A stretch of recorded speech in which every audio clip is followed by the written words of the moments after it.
Testament with another liquete. Ruete.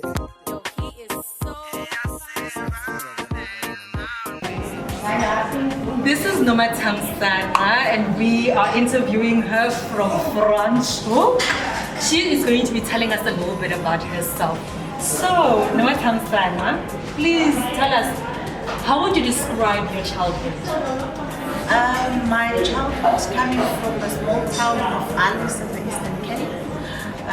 It has been a bit of challenging, or rather propelling you to think out the box, because when you grow out in the villages, there's a whole lot of things that you need to do differently from how things are done. It starts by you identifying yourself as to who are you, what you want to be when you grow up.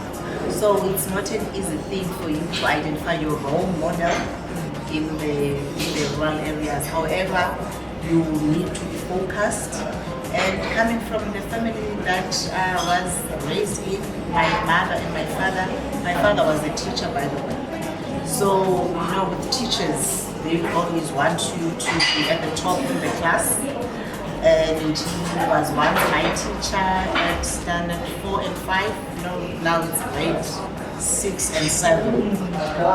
So he always wanted me to be that number one as the daughter's teacher, and you had to study, you know, extra above everyone, and that made me to be able to plan well in life, Tell us a little bit about what you do at RSR.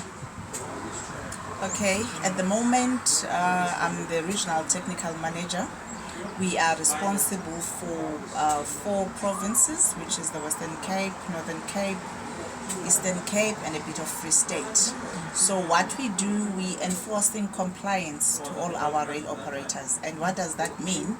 It means we conduct audits, we conduct inspections, we conduct investigations, and out of that, the outcome is we enforcing safety.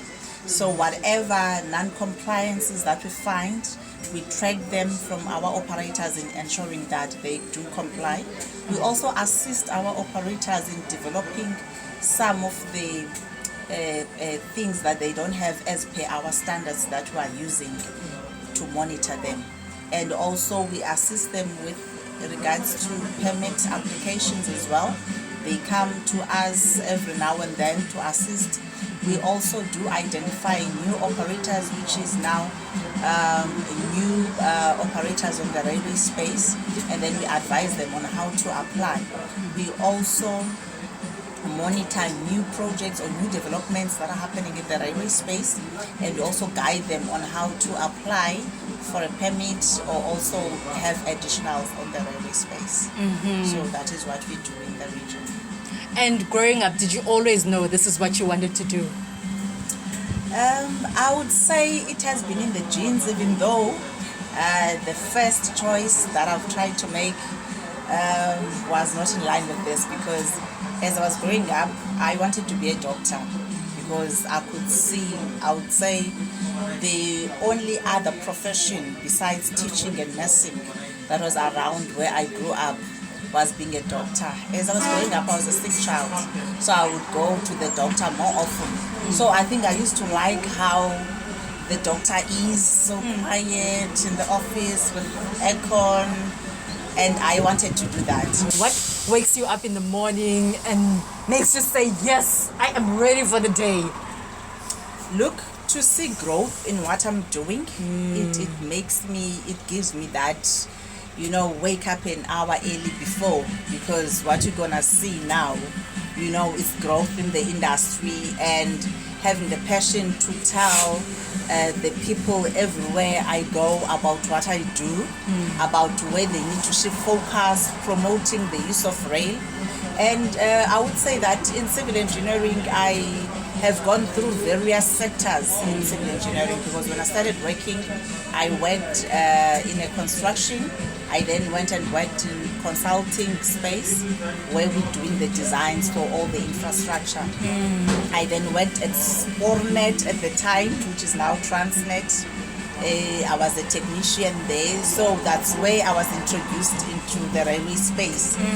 But then I left and worked in construction again, and then I went to municipalities where I was started from project management to become the director. And then I came back to railway.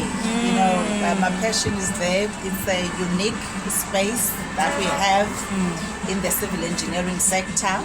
So we normally say when we from Spornet, once you're a Spori, you can never go back. Amen. Amen. And if your house was on fire and you could save only 3 things, what would you save? It's a bit of a difficult one. My Bible first, because I read it all the time, and I like to reference on it. It keeps me going. I trust God, so definitely that one is the best one. And the other 2 would probably be a bag. Would probably be a bag. I love bags. I don't know if that's what all ladies love. Bags. So I'll probably grab the bag. Your bag. And the third one would probably, I guess, would be what? A shoe? Tamia, your family, you're gonna leave them in the house. No.